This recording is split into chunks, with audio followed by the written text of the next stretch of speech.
One of the officers involved in the raid that left Briana Taylor dead has been found not guilty. A jury found former Louisville police officer Brett Hankinson not guilty on all 3 counts of wanton endangerment.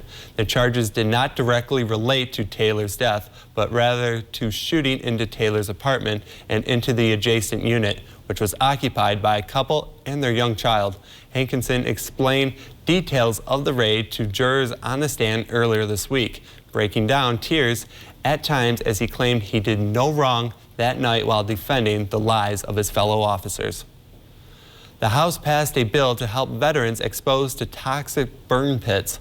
Thursday's final vote was 256 to 174, with 34 Republicans joining all Democrats in voting for the legislation. Burn pits were used to incinerate and burn waste, hazardous material, and chemical compounds at military sites in Afghanistan and Iraq.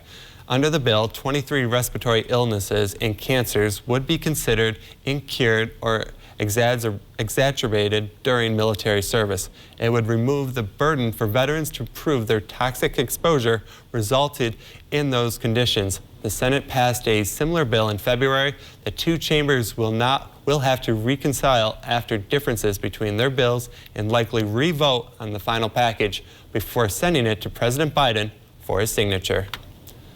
On Thursday, protesters shouted down a Texas State House of Representatives candidate who is campaigning against gender-affirming treatment for children. Republican Jeff Younger was speaking at an event organized by a conservative campus group. Demonstrators banged on desks and chanted "fascist."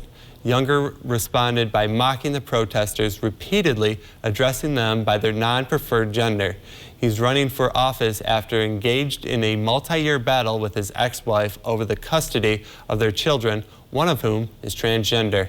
Last week, Texas Attorney General Ken Paxton issued a legal opinion that giving gender-affirming treatment to minors is child abuse. A Texas judge has blocked the measure as it is being challenged in court.